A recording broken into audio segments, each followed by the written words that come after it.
Hi hello నమస్తే welcome to రచ్చ media. నేను మీ శివప్రసాద్. మనం ఇప్పుడు పశ్చిమ గోదావరి జిల్లా తాడేపల్లిగూడెంలోని పైపోయిన వెంకటరామయ్య గారి కోడి పందాల బరి వద్ద ఉన్నాం. అయితే ఇది అనాదిగా వస్తున్న ఎప్పటి నుంచో రాజుల కాలం నుంచి వస్తున్న ఈ కోడి పందాలు అయితే నిర్వహణ ఆపుతామంటూ ప్రతి ఏడాది పోలీసులు హెచ్చరించడం, అనంతరం ఇక్కడ సాంప్రదాయ క్రీడలుగా ఇక్కడ కొనసాగడం. ఫస్ట్ ఏదైతే ముందు సంక్రాంతి భోగి ముందుగా ఏదో సాంప్రదాయ క్రీడలతో మొదలయ్యే ఈ సంక్రాంతి సంబరాలు అనంతరం కోడి పందాల ద్వారా వెళ్తూ ఉంటాయి. అయితే దీనిపై వస్తున్న ప్రచారాలపై నిర్వాహకులు వెంకటరామయ్య గారు ఏమంటారు, అయితే కోడి పందాల విషయంలో జరుగుతున్న మోసాలు ఇవి ఎలా ఉంటాయి, ఎందుకంటే ఒక నిర్వాహకుడిగా ఒక బరి నిర్వాహకుడిగా ఈయనకు చాలా మంచి పేరు ఉంది. దాదాపుగా రాష్ట్రాలు దాటి ఇక్కడికి కోళ్ళను తీసుకొచ్చి ఈయన న్యాయ నిర్ణేతగా చెప్పిందే వేదం అంటూ కూడా ఇక్కడి నుంచి వెళ్ళిపోయే వాళ్ళని మనం చూస్తూ ఉంటాం. అయితే ఆయనతో మాట్లాడే ప్రయత్నం అయితే మనం చేద్దాం. సార్ నమస్కారం అండి. అసలు కోడి పందాల ఈ వ్యవహారం ఎప్పటి నుంచి మొదలైంది మీకు, మీ సొంతంగా మీరు కోడి పందాలు బరి నిర్వహించడం? 15 సంవత్సరం నుంచి మొదలైంది. సుమారు 15 సంవత్సరం ఉంది. అంతకు ముందు మీరు వేరే బరిలోకి వెళ్ళేవాడు. అంతకుముందు కోడి పందాలు అలవాటు ఉంది. వేరే బరిలోకి వెళ్ళేవాళ్ళం. వేరే బరికి వెళ్తే అంత ఇంపార్టెన్స్ ఇచ్చేవారు కదా మాకు. వాళ్ళే ఆ ఊళ్ళో వాళ్ళకి వాళ్ళ పెద్ద పెట్టేసుకుని మనల్ని కొంచెం తక్కువగా చూడటం, దూరంగా కూర్చోబెట్టడం, గుంపులో గోవిందంగా ఉండేవాళ్ళం తప్ప మాకంటూ గుర్తింపు లేకుండా, ఒక ఇండివిజువాలిటీ లేక మీకు మీరే బరేసుకుందామనే అని నిర్ణయానికి వచ్చి, ఇంకా మన వాళ్ళు ఉంటారు, మనతో పాటు అందరూ వస్తున్నారు, ఇబ్బందులు పడుతున్నారు, దూర ప్రాంతాలకు వెళ్ళి మనం ఎన్నో బాధలు పడుతున్నాం, ఇబ్బందులు ఎదుర్కోండి ఎందుకు అని చెప్పేటప్పుడు మాకు ఆలోచన వచ్చి మేమందరం అక్కడే తాడేపల్లిగూడెంనే ఏర్పాటు చేసుకోవాలని చెప్పేసి మా ప్రయత్నం మేము చేసాం. అది సన్నగా అది మేము పెట్టినప్పటి నుంచి కూడా మాకు గుర్తింపు వచ్చింది. తాడేపల్లిగూడెం పెట్టినప్పటి నుంచి కూడా, అంటే దాదాపుగా వేల నుంచి మొదలైన ఇక్కడి నుంచి మీరు పెట్టినప్పుడు వేలు లక్షల కోట్ల వరకు కూడా మీ న్యాయ నిర్ణేత, అంటే మీరు జడ్జిగా చాలా పందేలు జడ్జిగా న్యాయ నిర్ణేతగా వ్యవహరించుంటారు. ఎప్పుడైనా మీకు విమర్శలు వచ్చినాయండి? మీరు మీ బరి పుంజులు ఏదైనా మీరు కాబట్టి సమన్ చేశారు, అలాంటి విమర్శలు ఏమన్నా? లేదా, ఇప్పటివరకు ఎదుర్కోలేదు. ఇప్పటివరకు నా లైఫ్ లో అటువంటి రిమార్క్ అనేది నాకు రాలేదు. అంటే నేను అటువంటి డిసిషన్ తీసుకోను. ఎదరోడు విమర్శించే విధంగా నేను ప్రయత్నం చేయను. కాకపోతే ఎప్పుడు ముందుగానే గ్రహిస్తాను. నాకున్నది దేవుడు ఇచ్చిన వరం ఏంటో నాకు తెలియదు కానివ్వండి, నేను ముందుగానే గ్రహిస్తాను. కోడి పుంజు పోట్లాటను బట్టి ఇది నీ సంస్టేజ్కి వచ్చిందా, లేకపోతే ఒకళ్ళకి ఇతరులకు ఇచ్చేసే పరిస్థితి ఉందా, ఇతరులకు ఇచ్చే పరిస్థితి ఉందని చెప్పేసి నేను ముందుగానే అందరూ నిర్ణేతల మీద ఒక 5 నిమిషాల ముందే దాన్ని నేను గెస్ చేసి ఆ విధంగా ముందుకు వెళ్ళిపోతాను. ఈ కోడి రంగుల్లో కావచ్చు, లేదంటే ఈ కుక్కుడు శాస్త్రం బట్టి పందాలు ఏమన్నా నిర్ణయించే అవకాశం ఉంటుంది అంటారు? కుక్కుడు శాస్త్రం అనేది ఉందండి. ఇది రంగు అనేది ఉంది, ఎంతో కొంత నడుస్తుంది. అది అంతమాలు కాదండి. రంగు నడిచినప్పుడు ఇంక రంగు మీదే వెళ్తారు. ఒకసారి రంగు నడవదు, మరి ఏంటో తెలియదు. అది రంగు నడవదు. ఒకసారి ఏది బలం ఉంటుంది, ఏది కొట్టిది వెళ్ళిపోద్ది. ఒకసారి రంగు నడుస్తుంది. పొద్దున సాయంత్రం ఏ రంగు నడితే ఆ రంగే కంటిన్యూ అయిపోద్ది. రంగు మట్టుకు ఉంది, నడిచినప్పుడు ఆ రంగే విజేత అవుద్ది. ఈసారి భోగి, సంక్రాంతి, కనుమ 3 రోజులైనా లేదా ముక్కనుమ రోజు కూడా పందాలు ఉండే అవకాశం ఉందండి? అది ఇప్పుడు 4 రోజులు ఎప్పటి నుంచి అడుగుతాను. ఎప్పుడో ఒకసారి ఇచ్చారు 4 రోజులు. మళ్ళీ ప్రభుత్వం కొంచెం ఉదాసీనంగా వ్యవహరించి మనకి మంచి గెలిపించారు. గోదావరి జిల్లాలో అందరూ మనకి మంచి మెజారిటీ గెలిపించారు. వాళ్ళ ఆనందాన్ని మనం ఎందుకు పాటు చేస్తామని చెప్పేసి పెద్ద మనసు చేసుకుంటే 4వ రోజు కూడా ఇస్తారు. 4వ రోజు కూడా జరిగే అవకాశం ఉంది. గవర్నమెంట్ ఇచ్చే అవకాశాలు ఉన్నాయండి. అది వాళ్ళ చేతిలోనే ఉంటది. మామూలుగా 3 రోజులు ఎప్పటి నుంచో 3 రోజులు ఇస్తున్నారు. మధ్యలో 4 రోజులు కూడా చాలా సార్లు ఇచ్చారు. చంద్రబాబు నాయుడు గారు ఇటువంటి వాటిలో కొంచెం ముందుగానే ఉంటారు, ఉదాసీనతగా ఉంటారు. కాదు, సంక్రాంతి సంబరాలు ప్రస్తావించారు కదండి. సంక్రాంతి అనేది కోడి పందాలతో 300 గోదావరి జిల్లాలకి ఖచ్చితంగా ఉంది. ఆయన ఖచ్చితంగా ఉంది. ఆయన కూడా పందాలు రావాలని ఆకర్షిస్తున్నాం మేము. వాళ్ళు రాకపోతే వాళ్ళ అబ్బాయిని పంపించాలని కోరుకుంటున్నాం. తాడేపల్లిగూడెం గారు లోకేష్ వచ్చే అవకాశం ఉందంటారా? మీ ఛానల్ ద్వారా ఆయన తెలియజేసుకుంటున్నాను. నేను రండి, మా బరిలోకి రండి అని ఆహ్వానిస్తున్నాం. మిమ్మల్ని బ్రహ్మరథం బట్టి చూసుకుంటాం. పవన్ కళ్యాణ్ గారు ఆల్రెడీ పిఠాపురంలో ఆయన సంక్రాంతి సంబరాల్లో పాల్గొన్నారు. ఆయన అలా మీరు కూడా వచ్చి ఒకసారి మా బరిని సందర్శిస్తే మేము ఆనందిస్తాం. ఇప్పుడు మన వెనకాల ఉన్న బరిలో సిట్టింగ్ కెపాసిటీ ఎంత అండి? సుమారు 10,000 మంది పడతారండి. 10,000 మంది 10,000 మంది పడతారు.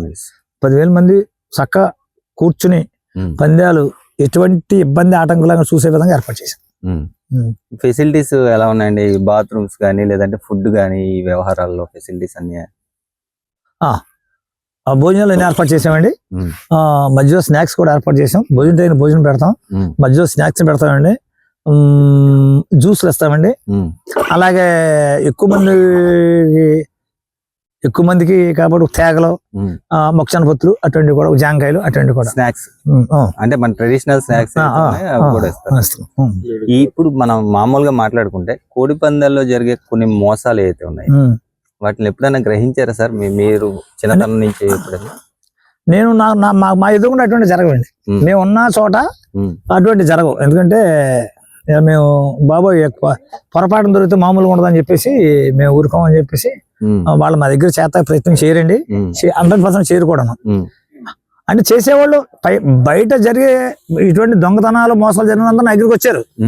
ఇలా చేశారని మోసం చేస్తాను, మీరు తిరిగి డబ్బులు ఇప్పించడం జరిగింది. పిలిచి ఎందుకు చేశారు అని చెప్పి వాళ్ళని తిట్టి ఆ డబ్బులకు ఇచ్చేయండి, ఇన్ని పందేలు వేశారు, మీరు ఇంత డబ్బులు దగ్గర దొబ్బారు, ఆ డబ్బులు ఇప్పించడం చాలా సార్లు జరిగినాయి. కత్తుల మోసం, మందుల మోసం, మధ్యవర్తుల మోసం, అలాగే బరి పెట్టినోడు మోసం. బరి పెట్టినోడే ముందే అసలు ఆడే పిలుస్తాడు, మా బరిలో మీకు అన్ని అవకాశాలు రండి అని. మీకు అర్థమైందా? మా బరిలో మీకు అన్ని అవకాశాలు ఇస్తాం, రండి మా బరిలో చేసుకోండి, మీకు చేసుకున్నప్పుడు చెప్పండి నాకు ఎంతనే ఉండే అని చెప్పేసి బరి పెట్టినోళ్ళు ఇంకా ఉల్ఫాగాళ్ళు ఉంటారు కదా, వాళ్ళందరూ ఇంకా అది ఏంటంటే ఎటువంటి స్టేటస్ పరువు మర్యాద లేకుండా కేవలం డబ్బు కోసం, మనీ కోసమే చేసేవాళ్ళు ఉంటారు కదా, వాళ్ళ అంతే. అది అంటే ఇప్పుడు హైప్ ఎప్పుడైతే సోషల్ మీడియా వచ్చిందో లేదంటే పేపర్లో కావచ్చు, ఎప్పుడైనా కోట్లు చేతులు మారుతున్నాయి అనే యాంగిల్లో ఒక మాట అయితే, అంటే జనం నాశనం అయిపోతున్నారు కోడి పందాల వల్ల అనే మాట అయితే ప్రతి సంవత్సరం వినబడుతుంది, మనం చూస్తూనే ఉంటాం. మీరు కూడా చాలా సార్లు చూసుండొచ్చు. అలాగే ఈ క్రికెట్ మ్యాచ్లు జరిగినప్పుడు అయితే 100,000 కోట్లు మారుతాయి. అంటే దీని మీద ఫోకస్ ఎందుకు అంత కోడి పందాల మీద ఉందంటారు? కోడి పందెం మీద ఉందంటే అండి, కోడి పందానికి వెళ్తాం, ఈయన ఉన్నాడు, 1000 రూపాయలు కోడి పందానికి వచ్చేయచ్చు. నేనున్నాను, 10,000 ఉంటే కోడి పందాన్ని రావచ్చు. ఇతను ఉన్నాడు, 1,00,000 రూపాయలు పట్టిన కోడి పందాన్ని రావచ్చు. 1000 రూపాయల నుంచి 10 లక్షలు పట్టుకున్నవాడు కూడా కోడి పందాలకు వెళ్ళొచ్చు. కోడి పందాలు సామాన్యుడి నుంచి, అతి సామాన్యుడి కాడ నుంచి అంబానీ వరకు అందరికి సమానమే. అది కోడి పందాల గొప్పతనం. అందుకనే ఇది గ్రామీణ క్రీడ, చెప్పాలంటే రైతుల క్రీడ. ఇది రైతులకి ఎంతో కొంత రిలాక్సేషన్ కలిగేది కోడి పందాల్లోనే. రైతుకి తెలాలైతే పొలంలోనూ ఇంటికాడ దూళ్ళకాడ ఎప్పుడు నలిగిపోతుంటాడు, మగ్గిపోతూ ఉంటాడు. ఈ కోడి పందాల్లోని 3 రోజులు కానీ ఎప్పుడన్నా మధ్యలో కోడి పందాలు వేసుకున్నా, కోడిని పెంచుకుంటా అతనికి ఒకటే వ్యాపకం. అది ఏదైనా డబ్బు నోడు కుక్కలు చూసుకుంటాడు, లేకపోతే గుర్రాలు మేపుకుంటాడు ఒకడు, లేదా అటు ఫ్యాక్టరీ చూసుకుంటాడు, తలకో వ్యాపకం ఉంటుంది. రైతుకి వ్యాపకమే. వ్యవసాయంగా రెండోది ఉందంటే కోడి పందమే. ఆ కోడి పందెం ఎందుకంటున్నానంటే అతను అందుబాటులో ఉండేది అదే. అర్థమైందా? భార్య ఉంటది, పెట్లో పుని 4 గుడ్లు పెట్టి 10 గుడ్లు పెట్టి గూడెక్కిస్తాయి, పిల్లలు దిగుతాయి, దాన్ని చక్కగా సాగుతారు. దాంట్లో మంచిగా వచ్చి కొన్ని అమ్ముకుంటారు, కొన్ని దాచుకుంటారు, పంజీని కొన్ని కోసుకుంటారు. ఆ దాచుకున్న వాటిని పని చేసేటిని తీసుకొచ్చి పందెం వేసుకుంటారు. కొత్త అల్లుళ్ళు వస్తారు, చుట్టాలు వస్తారు. ఆ పందానికి సంవత్సరం పొడుగు మళ్ళీ కోడి పందెం వరకు ఆ కోడిని తయారు చేస్తాడు చిన్నకారు రైతు. ఇంటికాడ భార్య కూడా కోడి శుభ్రంగా వస్తుంది, టైం తీసుకొచ్చి భర్త ఒకవేళ లేట్ అయినా, ఇంటికి మొత్తం ఆలస్యమైనా ఇంటికాడ ఆడావిడే ఆ కోడికి కావాల్సిన మంచి చెట్లని టైంని పిక్కలేయటమని, టైం మేత పెట్టమని, టైం తీసుకెళ్ళి దాన్ని మళ్ళీ గాబులు వేయటమని ఇంటి ఆవిడే చేసేస్తుంది. కోడి దగ్గర శుభ్రం చేయటం అది దాదాపుగా మార్నింగ్ 9 నుంచి సాయంత్రం 9 వరకు జరిగే అవకాశం ఉంది కదండి. అంటే ఎన్ని పందాలు ఒక రోజు జరిగితే అన్ని జోడీలు సిద్ధంగా ఉన్నాయండి మన దగ్గర? సుమారు రోజుకి 30 పందాల వరకు జరుగుతాయి. 30 పందాల వరకు జరుగుతాయి. అంటే గంటకి ఒక 4 పందాలు 3 పందాల వరకు జరుగుతాయండి. 12 గంటలు అంటే 12 3 36 అయింది మీరు చెప్పిన లెక్క ప్రకారం. అంతే, 3 పందాలు 4 పందాలు జరుగుతాయి. దానికి సంబంధించి గతంలో అయితే మనం లాస్ట్ ఇయర్ మనం చూస్తే మీ బరి చాలా హైలైట్ అయింది, ₹1,00,00,000 పందెం అంటూ కూడా. అయితే గుడివారు ప్రభాకర్ గారు, రత్తయ్య గారు అని ఆయన ఎవరో పందెం వేశారని. ఈ సంవత్సరం ఎలా ఉండబోతుంది? హైలైట్ ఏంటంటారు మన బరిలో? ఇంకా నీకు ఒక ఆ స్థాయికి తగ్గ సినిమా ఆ స్థాయికి తగ్గ జరుగుతుంది. ఇంకా స్థాయికి తగ్గ అంతకు మించి అంటే ఇప్పుడు ఏర్పాట్లు 10,000 మంది జరిగినాయి. లాస్ట్ ఇయర్ 4,000, 5,000 మనం పెంచాం కదండి. మరి దాన్ని బట్టి అంతే అలాగే ఉంటది. 10,000 మంది వెయ్యేసుకున్న ₹1,00,00,000 అయిపోయే పరిస్థితి ఈ దాటిపోయే వ్యవస్థ ఉంది కదండి. వర్గాలు ఎక్కువ. ఇప్పుడు అటు ఈస్ట్ గోదావరి నుంచి మొత్తం రాజమండ్రి నుంచి రాజమండ్రి రమేష్ గారు అని, తర్వాత ఏమో అటు మన యానం చుట్టుపక్కల రాజులందరూ కూడా రాంబాబు కొత్తగా ఆ వర్గం అంతా ఇటు వస్తున్నారు. మన వెస్ట్ గోదావరి వర్గం అంతా మన దగ్గర ఉంది. శేషు, మేము, తర్వాత గుడివాడ ప్రభాకర్ గారు, శ్రీకృష్ణ, పసల శ్రీకృష్ణ, ఇక్కడ చిక్కల నుంచి జయబాబు, ఇలా కొంతమంది మేము కూడా 10 మంది సిండికేట్, 10 మంది మెయిన్ సిండికేట్. తర్వాత అక్కడ విజయనగరం నుంచి కూడా మనకు వస్తున్నారు. విజయనగరం నుంచి కూడా అప్పలరాజు గారు అని చెప్పేసి అందరూ, హైదరాబాద్ నుంచి కొంతమంది సతీష్ అని చెప్పేసి హైదరాబాద్ నుంచి కొంతమంది, వీళ్ళందరూ ఒక సిండికేట్. వాళ్ళందరూ సిండికేట్. వాళ్ళందరూ ఎంతమంది వస్తారండి? వాళ్ళు రోజుకి 500 మందికి మాకు భోజనాలు కావాలని చెప్పేసి మేము 500 మంది వస్తా ఉన్నారు. అంటే 500 మంది వస్తున్నారు. అందులో దగ్గరగా ఒక 100 మంది కోళ్ళు పెంచేవాళ్ళు ఉంటారంటారు. ఇప్పుడు నేను కోడిని పెంచానండి. నాకు కూడా కోడి పందెం వేస్తాడు, నాకింత అందరూ అడుగుతారు. మీకు అర్థమైందా? నాకెంత మొత్తం అందరూ అడుగుతారు నమ్మకాన్ని బట్టి. అని కోడి పందెం, ఒరే నాకు 10,000 వేసాను అనుకో, ఒరే నాకు 500, నాకు 200, నాకు 1000, అందరూ చాలా మీద పడతారు. ఒరే కోడి పెంచు, నేను నాకు ఉండాలి కదా అంటాడు. అలాగా కోడి వేసావు, ఎంత పందెం వేసినా కోడి వేసినోడు కూడా పందెం ఉండకపోవచ్చు ఒకసారి. జనం ఎక్కువ కోడి పందెం. ఆ టీం అంతా 500 మంది వాళ్ళు వస్తున్నారు. 500 మంది పందెం ఇవ్వాలి కదా వాళ్ళు. 500 మందికి పందెం ఇవ్వాలి. అందరూ పుస్తకం రాసుకుంటారు కూర్చుని, ఎవరికెంత, అరే మీకు ఎంత ఎవరికి ఇవ్వకపోతే వాళ్ళకి కోపాలు వస్తాయి. అర్థమైందా? ఎవరు పందెం ఇవ్వకపోతే వాళ్ళకి కోపాలు వస్తాయి. మా పక్క ఉన్నారు, మేము అలాగే 500 మంది లోకల్ పర్సన్స్, మేము 200 మంది ఉంటాం. మేము పండిన పుస్తకం నేను రాస్తాను, నాకెంత ఎలా చెప్తారు. 500 మంది పందెం కాస్తే ఎంత వేయాలి? ఒక కోడి పుంజు దాదాపు కోట్లు దాటిపోవాలి. ఇప్పుడు మనిషి 10,000 తక్కువ కాయడు కదండి. అంత దూరం నుంచి వచ్చిన వాళ్ళు 10,000 తక్కువ. 500 మంది 10,000 లెక్క ఎంత వస్తుంది?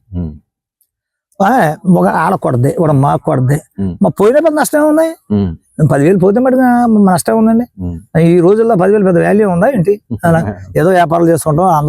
వీళ్ళందరూ 3 రోజులు లేక ఇది అవకాశం. దానివల్ల డబ్బు పని పెద్ద ఇబ్బంది ఉండదు. అలాగే అన్ని ఒకళ్ళు కొట్టరు, ఒక పని వాళ్ళు కొడుతుంటాం, మేము కొడుతుంటాం. అలాగా లాస్ట్కి వచ్చేటప్పటికి, ఆఖరికి వచ్చేటప్పటికి ఏమవుతుందంటే 3 రోజులు కలిసి 90 పందాలు వేస్తే మీకు ఓట్ల ఎలక్షన్ టైప్ కింద 4 పందాలు 5 పందాలు వాళ్ళకి ఎక్స్ట్రా రావటమో, లేదా 4 పందాలు 5 పందాలు మేము ఎక్స్ట్రా కొట్టడమో జరుగుతుంది తప్ప అంతే జరుగుద్ది. వన్ సైడ్ అవుతావు. దాని గురించి కోడి పందాలు ఎవడో పాడవడం. అర్థమైందా? పోతే 4 పందాలు 5 పందాలు ఎక్కువ వాళ్ళు పట్టుకెళ్ళగలుగుతారు, లేదా 4 పందాలు 5 పందాలు మేము పట్టుకెళ్ళగలుగుతాం. లాస్ట్ వచ్చేటప్పుడు అంతే. 3 రోజులు అయిపోయేటప్పటికి 90 పందాలు 80 పందాలు అయితేప్పటికి రిజల్ట్ ఆ విధంగా ఉంటుంది. అప్పుడు ఎవరు పాడవుతారు? చెప్పండి. పెద్దదే ఉంది. మీరు పెట్టే అరేంజ్మెంట్స్, ఫుడ్, ఎంజాయ్మెంట్ వీటితో పాటు సెట్ అయిపోయి ఎవరు పట్టించుకోరు. అరే మనకి సిండికేట్ కింద పోయిందిరా, మనిషికి ఆఖరి సిండికేట్ లెక్క ఎడతారు. తలక 40,000 పోయింది, తలక 30,000 పోయింది, తలక 50,000 పోయింది అని చెప్తారు. దాని బాధ ఏముందండి? అందరూ బిగ్ సైడ్స్ వస్తారు, వ్యాపారస్తులు అందరూ ఇతర దేశం అక్కడ నుంచి ఇక్కడ నుంచి ఎప్పుడైతే వస్తారు. అలా పట్టించుకోరు. కోట్ల మీద పని జరుగుతుంది, ఇలా జరుగుతుందంటే పరిస్థితి అది. లోపలికి వస్తే పరిస్థితి, బయటకు వస్తే ₹1,00,00,000 ఒకటే ఎక్కడ వస్తాడు? ఒక బస్సు పట్టుకొస్తాడా? పందానికి అంత డబ్బు. తలక 2 లక్షలు తెచ్చుకుంటారు, తలక 10,000 పని వేసుకుంటారు. ఒకేసారి 500 మంది ఒకసారి పంది వేయడం తోటి ఆ ఫిగర్ పెద్దగా కనబడుతుంది అంతే. అది అందరం పుస్తకం మీద రాస్తాం, ఎవరికెంత అని రాస్తాం వల్ల దాని ఫిగర్ పెద్దగా. వెనకాల ఉన్న వాళ్ళందరిదే వెంకటరామయ్య గారు ₹1,00,00,000, అటువైపు ఉన్న వాళ్ళందరిదే వాళ్ళది ₹1,00,00,000 అన్నట్టుగా అనౌన్స్ అవుద్ది అంతే. అంతే, మీరు సొంతంగా అంత పెట్టుకునే అంత ఉండదంటారు. బాగుంది. నేను పందానికి 3 రోజులు పందానికి 4,05,00,000 నేను పెట్టుకెళ్తాను. ₹1,00,00,000 వెంకటరామయ్య గారు 2 కోట్లకి వేసినా ₹1,00,00,000 వేసినా నేను పందానికి 4,05,00,000 పెట్టుకెళ్తాను. 3 రోజులు సరిపడగా కొంచెం రాసుకుంటాం, ఎంజాయ్ చేస్తాం అంతే తప్ప దానికి అంతంత జరగదు. అసలు వీళ్ళందరూ కలిసి ఒక క్రికెట్ మ్యాచ్ ఆడితే ఎంత పోద్దో, రాష్ట్రంలో కోటి పందాలు వేసిన డబ్బు అంతా పోతే అంత పోద్ది. ఒక వ్యక్తి క్రికెట్ ఆడి ఒక రోజులో పోగొట్టిన డబ్బు ఎంత ఉంటుందో, మా బరిలో 10,000 మంది వచ్చి పందెం పోగొట్టుకున్నా అంత డబ్బు పోదు. క్రికెట్ కి 10,000 ఒక క్రికెట్ ఆడి పోగొట్టుకునే డబ్బుకి 10,000 మంది కోడి పందెం ఆడికి పోగొట్టుకునే డబ్బుతో సమానం. ఇది సామాన్య మానవుల రైతుల క్రీడ కోడి పందెం అంటే ఈ రైతు పెరిగాడు, రైతులాగానే ఉన్నాడు, రైతు బిడ్డలు పెరిగారు, అమెరికా వెళ్ళారు, ఇంజనీరింగ్ చదివారు, రకరకాలుగా ఉద్యోగాలు చేస్తున్నారు, వ్యాపారాలు చేస్తున్నారు, వాళ్ళు స్టేటస్ పెరిగింది. రైతు అలాగే ఉన్నాడు, డబ్బు సంపాదన కూడా పెరిగింది, వాళ్ళకి ఆదాయాలు పెరిగినాయి, వనరులు పెరిగినాయి, రైతులాగానే ఉన్నాడు. కాకపోతే వాళ్ళలో ఉన్న భావాలు పోలేదు. ఏదైతే అలవాట్లు అయితే 100 కోట్లు రైతు 5,000కు 1,000 రూపాయలకు పని వేసేవాడు తండ్రి, కొడుకులు కోట్లకు పడగలు ఎత్తారు. నీకు అర్థమైందా? అని 10 ఎకరాలు చేసే వ్యవసాయం చేసే రైతే కొడుకులు కోట్లకు పడగెత్తారు. వాళ్ళలో ఉన్న ఇదే ఇది పూర్వపు వాసన పోదు. అదే ఇది ఏంటిది సంస్కృతి సాంప్రదాయం పోదు. ఎక్కడికి వెళ్ళినా ఏంటి కోడి పందెంలో ఉన్న ఆ తండ్రి కూడా చిన్నప్పుడు చదువుకున్నప్పుడు వెళ్తారు, ఫ్రెండ్స్ తో చెప్పుకుంటారు, సెలవులు వెళ్తారు. దాని గురించి ఖచ్చితంగా ఆకర్షిస్తాయి. మళ్ళీ కోడి పందెం కోసం వస్తారు ఇక్కడికి, వచ్చేది మళ్ళీ దీంట్లో పాల్గొంటారు. వాళ్ళకి తండ్రి 1,000 రూపాయలు వేసిన కొడుకు 1,00,000 రూపాయలకి వేస్తానంటాడు. ఆ రేంజ్ చాలదు. అలాగే డబ్బు పెరుగుతుంది. ఇప్పుడు ఎంతో కొంత రూపాయి విలువ కూడా తగ్గింది. మీరు అసలు కోడి పందెం మొదలు పెట్టడం ఫస్ట్ ఎంత పందెం వేసేవారండి? ఫస్ట్ అన్ని 10,000 జోడీలు కొట్టుకునేవాళ్ళు స్టార్టింగ్. ఇక్కడ మనక 2 లక్షల జోడీలు, 2 స్టార్టింగ్ 2 లక్షలు. మనం స్టార్ట్ చేసినప్పుడు 2 లక్షల జోడీలు, 5 లక్షల ముసుగు, 2 లక్షల జోడీలు. ఇప్పుడు ఈ సంవత్సరం ఎలా జరిగే అవకాశం ఉందండి? 12 లక్షలకు వేస్తాం 20 జోడి. ముసుగు పందెం కొంచెం ముసుగు పందెం ఒకటే డైలీ ముసుగు పందెం వేస్తాం. అది ఏ టైం జరుగుతుందండి? స్టార్టింగ్ ఫస్ట్ వేస్తాం, 10 వేస్తాం ఫస్ట్ స్టార్టింగ్. ఆ తర్వాత మళ్ళీ మామూలు పందాలు 20 పందాల పైన వేస్తాం. 5 జోడీలు అయిపోయిన తర్వాత చూపుడు పందాలు అని చెప్పేసి మళ్ళీ వాళ్ళు కూలి తెచ్చుకుంటారు కదా. జోడీలు వేసే అవకాశం లేని వాళ్ళు చూపులు వచ్చి వాళ్ళు 5-6 పందాలు వేసుకున్న తర్వాత అబ్బాయి వాళ్ళకి జనగణ పాడన రేపు వద్దాం మళ్ళీ అని చెప్పేసి ఎవరికైనా బయలుదేరి వచ్చారు. అవకాశం దొరికింది. ఐస్కాయ వేసేయండి, ఉండలేము, అంతంత టైం మేము కూడా స్పెండ్ చేయలేము. జనం 10,000 మంది గోల కయ్యో ఏళ్ళ వేసాడు, ఆడు కొడితే 6 గంటలు వెళ్ళేస్తారు, ఏళ్ళ కొట్టేస్తే 6 గంటలు వెళ్ళేస్తారు. ఇది కోలాహలంగా ఉంటది కదా ఇది. అది నైట్లు జరిగే అవకాశం ఉందంటారు పందాలు? అంటే నైట్ 9-10 దాకా వేస్తాం అంతే. తెల్లవారి దాకా ఉండదు, ఎక్కడన్నా వేస్తారు కానీ మేమంతా పార్టిసిపేట్ చేయలేము. ఇంకా ఈ సంవత్సరం స్పెషల్ అయితే సెలబ్రిటీస్ గానీ ఎవరైనా వచ్చే అవకాశం ఉందంటారు అందరికి? సెలబ్రిటీని ఎవరైనా ఆహ్వానిస్తే వస్తారు. మా సెలబ్రిటీ మీ అన్నయ్య బుల్సచిన్ గారు. గతంలో 5 సంవత్సరాలు ఇబ్బంది పడ్డారు. ఎవరైతే మీ వెనకాల ఉన్న వాళ్ళు కూడా బాగా ఇబ్బంది పడినట్టున్నారండి. అంటే మీతో పాటు కోళ్ళు ఏదైతే మీతో పాటు ఉన్న ఆ పక్క అందరూ పక్కలు వెళ్ళి అక్కడ అందంగా ఏంటంటే అది రోడ్డు మీద సినిమా చూసాడు, మన తీర్థాల సినిమా ఎత్తారో చూసారా అది. ఇదేం మల్టీప్లెక్స్ సినిమా మాది. అంత ముందు వాళ్ళు ఉన్నప్పుడు రోడ్డు మీద తెర మీద ఎత్తారు చూసారా, రోడ్డు పక్కన రోడ్డు మీద తెరగట్టేస్తారు, అది వాళ్ళేసే పని వీ సినిమా. ఇది మల్టీప్లెక్స్ సినిమా ఇది. అర్థమైందా? అంత అందంగా ఆనందంగా హ్యాపీగా ఎటువంటి శ్రమలు లేకుండా చూపించే సినిమా చూసేది ఇది. ఏంటంటారు మీకు కొడి సత్యనారాయణ గారికి అంత పగ ఏంటి మీ మీద? ఎందుకు ప్రతి సంవత్సరం జరిగేదాన్ని ఎందుకు కాదన్నారంటారు? అతను మనిషికున్న లక్షణాలు ఏమి మనిషి అండి. అతను మనిషిని పుట్టాడు కానీ మనిషికున్న లక్షణం ఒకటే లేదు. అర్థమైందా? ప్రకృతి విరుద్ధమైన మనిషి అతను. అతనికి ఎక్కువ ప్రపంచంలో ఉన్న బంగారం డబ్బు అంతా అతనికి ఇచ్చినా సరే ఇంకా నాకు ఎంత పట్టరా అని చెప్పేసి చెప్పే మనిషి. ఇస్తాను ఆశపడాడు, తృప్తి లేదు మనిషిలో. ఎవరేమనుకున్నా సిగ్గు లేదు. ఎవరు తిట్టుకున్నా, ఎవడేమనుకున్నా, ఎవడు చీ అన్న తూ అన్నా అతను చేసిపోతాడు అంతే. ఎటువంటి విలువలు పాటించడం. అర్థమైంది? ఎటువంటి విలువలు లేని మనిషి అండి అతను. కాబట్టే ఈ రోజున అలా అయిపోయాడు. అది అటువంటిది ఎన్నో మనిషి మరి కూడా బతుకున్న చక్కగా చచ్చిపోయిన తర్వాత కూడా మనిషి గురించి చెప్పుకోవాలి. మరి వీడు బ్రహ్మాండం చేశాడరా, ప్రతి కూడా యాక్ట్ తురుములు ఎత్తుండే ఆడు బతికేందుకు. ఇప్పుడు చచ్చిపోయినా మనిషి గురించి చెప్పుకోవాలి. మనం నాయకుడు ఉండేవాడరా, బ్రహ్మాండం చేసేవాడరా అని. ఇప్పుడు మా తాడేపల్లిలో ఎంతో మంది ఎమ్మెల్యేలు చేశారు. ఆయన ఎర్ర నారాయణస్వామి గారు చేశారు, పసల కనసుందరరావు చేశారు, వీళ్ళు అని చేశారు. తర్వాత ఈయన మాణిక్యాల గారు చేశారు. ఎవరైనా ఇంత కాంట్రవర్సీ ఎప్పుడైనా నడిచిందా? ఇంత కాంట్రవర్సీగా ప్రజల మీద ఇంత బాధ పెట్టడం కానీ, ప్రజల్ని ఈ విధంగా దోషం ఎవరైనా జరిగింది అసలు ఇప్పటివరకు అలాగా? మరి ఇతని పరిపాలన అలా జరిగింది. అతను ఇంత రాష్ట్రంగా పరిపాలించాడు అతను. ఉమ్, ఇటువంటి వాడికి ఓట్లు వేస్తారు మీ తాడేపల్లి ప్రజలు ఎటువంటి వాళ్ళు చెప్పేసి పక్షాల వాళ్ళందరూ అడిగేవారు. ఉమ్, అటువంటి వాడికి ఓట్లు వేస్తారు మీరు ఉమ్, మీ తాడేపల్లి నియోజకవర్గం వాళ్ళు ఇంకెటువంటి వాళ్ళు రా బాబు అనేవారు. ఉమ్. అటువంటి వాడికి ఓట్లు వేస్తాను మనం. మెజారిటీ కూడా అదే కారణం ఉంటుంది, ఎంత భారీ స్థాయిలో మెజారిటీ రావు. అన్ని నియోజకవర్గంలో ఎంతకన్నా పందెం దొరికింది. ఉమ్, అసలు మన తాడేపల్లి కొద్ది సత్యమే వేసాడు, పంది వేసాడు, మనిషి అనే వాళ్ళు లేడు. ఎందుకు ఎట్టెక్కి వస్తానా అసలు మీరు నా మీరే మేము ₹1,00,000 ఇస్తాం, ఉమ్, మీరు 10,000 మంది అంటే వేసేవాళ్ళు ఫస్ట్ నుంచి కూడా. ఉమ్. కొద్ది సత్యం మీద ముందే decide చిచి అసలు మొత్తం పర్మ చందనం అయిపోతాను. ఉమ్, అలాగే వైఎస్ఆర్సీపీ పార్టీకి ఇటువంటి వాళ్ళందరూ ఉండటం వల్ల ఇంకా సర్వాసం సంకనైపోయింది. ఉమ్. చూసుకోలేదు వాళ్ళు. అంటే దాదాపుగా ఇప్పుడు వీకెండ్ అంటే రేపటి నుంచి ఆల్రెడీ హైదరాబాద్ నుంచి వచ్చేవాళ్ళు ఇవాళ నుంచి బయలుదేరిపోయి వచ్చేసే అవకాశం ఉంది. అసలు తాడేపల్లిగూడలో రూములు దొరికే అకామిడేషన్ దొరికే పరిస్థితి కూడా లేదు. లేవు అక్కడ పాతాడిపోయిన ఇల్లు, ఉమ్, తర్వాత అద్దె ఖాళీగా ఉన్న టూలెట్ బోర్డు ఉన్న ఇల్లు ఇవన్నీ తీసుకున్నారు. తీసుకుని వాటికి 10 ప్లేస్ వేసి ఉమ్, అలాగా వాళ్ళందరినీ ఎంతగా మరి ఎక్కడ మనం కల్పించాలి కదా. కల్పించాలి కదా.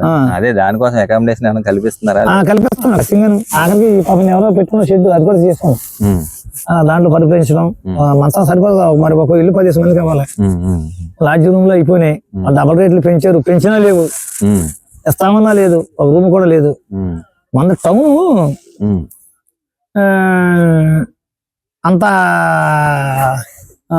ఇది లేదు. మా లాడ్జీలో దిగి ఉండిపోయింది జనం అనేది ఎప్పుడు సంవత్సరానికి ఒకసారి ఉంటే మటుకి ఎన్ని లాడ్జీలు కడతారు వాళ్ళు. అంటే అది యాక్చువల్ గా మనకు లాడ్జీ మూసేశారు, 2-3 లాడ్జీలు మూసేశారు, ఒకటి 2-3 కొత్త పెట్టారు కానండి. అయితే అంత లాడ్జీల్లో ఉండే వ్యాపారం ఇంత ముందులా జరగట్లేదు. లేదు లేదు. ఇప్పుడు మేము పందాలు పెడతాం కాబట్టి 3 రోజులు 4 రోజులు అసలు ఖాళీ ఉండదు. అంతే. అలా ఇటువంటి ఈవెంట్లు జరుగుతుంటే అవి కూడా బాగుంటాయి. ఇప్పుడు ఏదో ఒకటి జరుగుతూ ఉండాలి. 10 మంది మన దగ్గర రావాలన్నా, మన ఊరిని సందర్శించాలన్నా తాడేపూడి పేరు తాడేపూడి వెళ్ళిపోదాంరా, తాడేపూడి బాగుందిరా, అక్కడ వ్యాపారం చేసుకుంటా అనుకూలంగా ఉందిరా అనుకుంటాకి ఊరు బాగుండాలి, ప్రజలు బాగుండాలి, తాడేపూడి వెళ్ళే నాయకులు బాగుండాలి. అర్థమైందా? ఇప్పుడు నేను ఉన్నాను, నాకు మనస్ఫూర్తిగా తాడేపూడి డెవలప్ అవ్వాలి, బ్రహ్మాండ విశాలమైన రోడ్లు ఉండాలి, స్విమ్మింగ్ పూల్ ఉండాలి రోడ్డు మధ్యలోనే, ఇరుపైన బ్రహ్మాండ చెట్లు ఉండాలి, స్మార్ట్ సిటీ లాగా ఉండాలి, కరెంట్ దిగిన పక్కన ఉండాలి, అండర్ గ్రౌండ్ డ్రైనేజీలు ఉండాలి. గవర్నమెంట్ డబ్బులు ఖర్చు పెట్టలేదు. మనం ఎంతమంది ఉన్నాం, నాకు ఉన్నా లేకపోయినా ఏదో సైట్ డ్రైనేజ్ అన్ని ₹1,00,000 ఇచ్చేస్తాం. అలా 500 మంది తాడేపూడి టౌన్ కి 500 మంది బ్రహ్మాండ కోటేశ్వర్లు ఉన్నారు. తలక కోట ఏమనండి 500 కోట్లు అవుద్ది. తరతరాలు చెప్పుకుంటారు.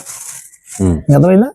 తరతరాలు చెప్పు చేసే నాయకుడు బొత్స చేస్తాడు. ఇటువంటి ఆల్రెడీ ప్రజా భాగస్వామ్యంతో ఇప్పటికే బొలిశెట్టి శ్రీని గారు స్విమ్మింగ్ పూల్ అయితే అవ్వచ్చు, జడ్పీఎస్ గ్రౌండ్ అవ్వచ్చు, లేకపోతే ఓపెన్ ఎయిర్ ఆడిటోరియం కావచ్చు, ఈ నిర్మాణం జరుగుతున్నాయి కదా. జరుగుతున్నాయి. ఫ్యూచర్ లో మీరు అన్నట్లుగా ప్రజా భాగస్వామ్యం ఎక్కువ అవ్వాలి. మనిషికి ప్రతి వ్యాపారస్తులు ₹1,00,000 ఇచ్చేయాలి. అర్థమైందండి? ప్రతి వ్యాపారస్తు ₹1,00,000 ఇవ్వాల్సిందే. 500 కోట్లు పూజ నిధి. 500 కోట్లు తాడేపల్లిని డెవలప్ చేస్తే స్మార్ట్ సిటీ కింద వస్తుందన్నమాట. అండర్ గ్రౌండ్ డ్రైనేజీలు, అండర్ గ్రౌండ్ కరెంట్ దిగులు కూడా అండర్ గ్రౌండ్కి వెళ్ళిపోతాయి. అర్థమైందండి? అండర్ గ్రౌండ్కి వెళ్ళిపోతాయి.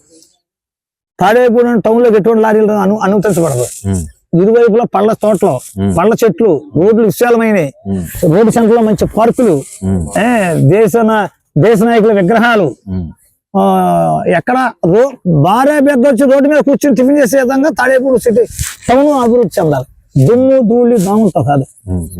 దానికి 500 కోట్ల ప్రణాళిక వేయాలి. తలకు ₹1,00,000 ఇవ్వాలి.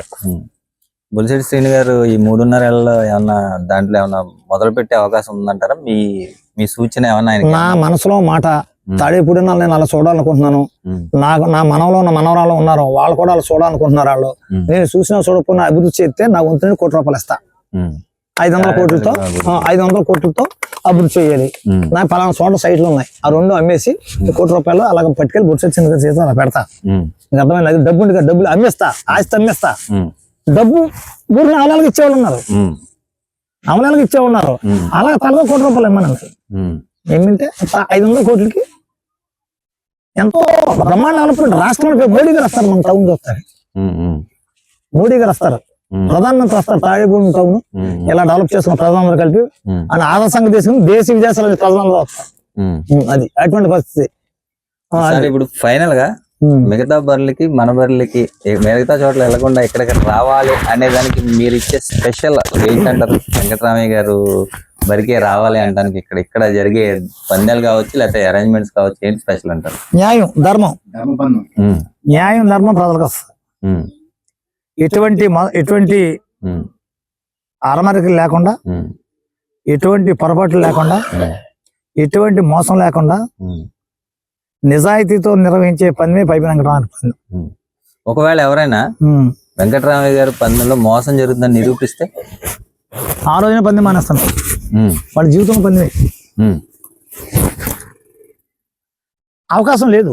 ఉమ్, ఎందుకంటే నేను ప్రతిదీ క్షుణ్ణంగా నేనే మధ్యలో ఉంటాను. ఉమ్, నేను ప్రతిదీ క్షుణ్ణంగా పరిశీలిస్తాను. ఉమ్, అర్థమైందా? ఏది విషయం ఇప్పుడు మా శత్రువు కూడా నేను ఒకసారి ఏం జరిగిందంటే నేను రావడం లేట్ అయింది. ఉమ్, కోడికి అక్కడ చిన్న పందాలు వేస్తాను. అప్పుడు 2 లక్షలు జోడీలు ఒప్పుకున్నాం. అక్కడ వేస్తాను పందెం. ఉమ్, వైఎస్ఆర్సీపీ గవర్నమెంట్ రాకముందు ఉమ్, కరెక్ట్గా నేను బరిలోకి వచ్చాను. ఉమ్, పందెం కత్తులు చుడుతున్నారు. ఉమ్, ఇక్కడ చూస్తుంటే ఒక చిన్న స్థాయిడు 2 లక్షల పందెం పెట్టాడు. ఉమ్, ఏంట్రా 2 లక్షల పందెం పెట్టాడు అనుకున్నాను నేను. ఉమ్, ఆడు మా దగ్గర పనిచేసావో పాలేరు ఫ్రెండ్ ఆడు, కోడి మేపోడు ఫ్రెండ్ ఆడు. ఉమ్, ఓకే, మాకు మా కోళ్ళు పెంచేవాడికి ఉమ్, ఫ్రెండ్ ఆడు. ఉమ్, ఆడంత పందెం పట్టాడు, 2 లక్షల రూపాయలు పందెం పెట్టాడు. ఉమ్, ఒరే ఏంట్రా అంటే ఆ లోపు కూడా అండి అన్నాడు. మీకు కూడా పడతా, నాకు 1,00,000 చిల్లర నాకు పట్టి పెట్టాడు. ఉమ్, నేను పెట్టాడు, ఏంట్రా ఇంత పెట్టాడు, నాకు 1,00,000 చిల్లర పెట్టాడు ఏంటని చెప్పి 2 కోళ్ళకి చూస్తే అసలు కోడికి అసలు నాకు కత్తి లేదు, మనది ఏమి లేదు. ఉమ్, ఆ కత్తి ఉపయోగపడే కత్తి కాదు. ఇంకా ఆ కత్తి అతను కోడికి తగలదు. ఉమ్, నాకు 1,00,000 చిల్లర కాసి పెట్టాడు. ఉమ్, నేను ఊరుకుంటే నాకు 1,00,000 చిల్లర వస్తుంది. ఉమ్, రే కత్తి రిప్పాను వెంటనే ఉమ్, కత్తులు తీయించాను, ఉమ్, కత్తులు మార్పించాను, కత్తి వేయించాను. వీడు వెళ్ళి వెంటనే వెళ్ళి పందులు అని చెప్పేస్తుంది వీళ్ళు అందరికి వెళ్ళి. ఉమ్, ఉమ్, అంటే మనం రావటం లేట్ అయితే వెంటనే ఆడు ఉమ్, దొంగ పని చేస్తాకే సిద్ధమైపోయారు. ఉమ్, అలాగా నా కంఠంలో ప్రాణం ఉండగా నేను అసలు నేను ఒప్పుకోను. అసలు ఉమ్, నేను ఒప్పుకోను. అలా ప్రతిదీ పరిశీలిస్తా. ఉమ్, కత్తులు నా దగ్గరే ఉంటాయి, ఉమ్, నా దగ్గరే పెట్టుకుంటా. ఉమ్, నా ఎదురుగుండానే పెట్టాలి. ఉమ్, 2 కత్తులు చూస్తా, ఉమ్, చెక్ చేసి ఇద్దరికేస్తా. ఉమ్, కోళ్ళు మొక్కల ముందు అతను కోళ్ళు మొక్కలు తుడుతా, ఉమ్, కోళ్ళు కత్తులు తుడుతా. ఉమ్, సక్రమంగా వదలండి. ఉమ్, కోడి కానీ దెబ్బలాడిపోతే కోడిని వదిలోడే, కోడి వేసినోడే సమాధానం చెప్పాలి. ఉమ్, నువ్వు 5 లక్షలకి 10 లక్షలు తెచ్చి కోసిన కోడి పుంజు చేస్తే మేము ఊరుకోం కదా. ఉమ్, ఉమ్, కదా కోడి పుంజు దెబ్బలాడి కోడి పుంజు వేయాలి. ఉమ్, ఉమ్, అంతేగాని దొంగ కోడి పుంజు చేసి ఏమరండి బాగా దెబ్బలాడి ఇప్పుడు దెబ్బలాడి కుదరదు. ఆడు సమాధానం చెప్పాలి, ఉమ్, అన్నిటికీ సమాధానం చెప్పాలి. ఉమ్, నేను ముందే మైక్లో చెప్తా అన్ని. ఉమ్, కాబట్టి 99% 90.99 కూడా అక్యూరసీ ఉంటుంది అంతే. 100%. 100% అటువంటి వాళ్ళు నా దగ్గరికి వస్తారు. ఉమ్, అటువంటి వాళ్ళు నా దగ్గరికి వస్తారు. ఉమ్, పన్ను పౌరుషంగా వేసుకుంటారు నా దగ్గరికి వచ్చిన వాళ్ళు. ఉమ్, అండర్స్టాండింగ్ పని జరగదు, ఉమ్, అండర్స్టాండింగ్ పందాలు అయితే జరగవు. ఉమ్, నేను దానికి ఒప్పుకోను. ధర్మంగా జరుగుతాయి, నేను ధర్మంగా జడ్జిమెంట్ ఇస్తా. ఉమ్. మధ్యవర్తి కింద ఉండి. దాదాపుగా మనం 90 పందాలు ఒక విలువ ఎంత ఉండొచ్చు అంటారండి? బయట 10,000 మంది కాసుకునే పందాలతో కలుపుకుంటే మీరు బిర్లా వేసి కాకుండా ఒక 7-8 కోట్ల రూపాయల విలువ ఉంటుంది. 9 కోట్ల వరకు ఉంటుంది. మీరు వేసింది కాకుండా నేను అడిగేది అన్ని కలిసి 9 కోట్లు 10 కోట్లు ఉంటుంది. 10 కోట్లు. మొత్తం 9 కోట్లు 10 కోట్లు ఉంటుంది విలువ. అటు ఇటు మారుతూ ఉంటాయి. అంతే. ఉమ్, ఎవరికి రావు. ఉమ్, ఏంటంటే వేసామరా ఇంకా అలా ఉమ్, అదో వ్యాపకం. ఆ మనిషికి నా కోడి కొట్టిందంటే పెద్ద గర్వంగా ఫీల్ అయిపోయి చాది ఫోన్ మన కోడి కొట్టింది ఊళ్ళో అందరూ చెప్పేసి ఇంటికాడ ఇంట్లో అన్నీ ఫోన్ చేసి చెప్పేస్తాడు. ఉమ్, ఇంటి ఫ్యామిలీ మెంబర్స్ ఆడలు లేసి రాలేదు ఎక్కడి నుంచో ఉంటారు కదా. అవును. ఒరే మన కోడి కొట్టేసి గంతేసుకున్న ఫోన్లు ఎవరికాడు ఫోన్ చేసేసి ఉమ్, చెయ్యి. డబ్బులు వచ్చిందేమి లేదు, ఉమ్. పన్ను సంపాదించేది 10,000 వచ్చినా అంత ఆనందం. వెంకటరామయ్య గారు కోడి పందాలు డబ్బులు సంపాదించారు, తగలెట్టుకున్నారు. చేసేసి వెనకాల గోల్డ్ డబ్బు పోయింది. 300 లక్షలు సంపాదించ కోడి పందాలు సంపాదించడం. సరే, ఫైనల్ గా ఈ సంవత్సరం ఏ రంగులు బాగున్నాయి అంటారు? వాటికి మీరు పరిశీలించి ఉంటారు కదా, కుక్కుడు శాస్త్రం ప్రకారం చెప్పండి. కుక్కుడు శాస్త్రం నేను ఎప్పుడు చదవలేదండి. అంటే అనుకుంటూ ఉంటారు కదా, మీ అనుకుంటుంటే ఏ రంగులు బాగున్నాయి అంటారు? నేను కోడి పందాలు కామాత్రం నాకు రంగులు తెలియదు. నాకు రంగులు తెలియదు, అది వాస్తవం. ఎవరన్నా ఎవరే రంగు ఏది బాగుందని నేను నా కోడి పుంజు చేస్తే ఏది రంగు చూడండి పట్టులు దింపండి నేను అంటనే తప్ప అలా ఏది రంగు కూడా నాకు తెలియదు.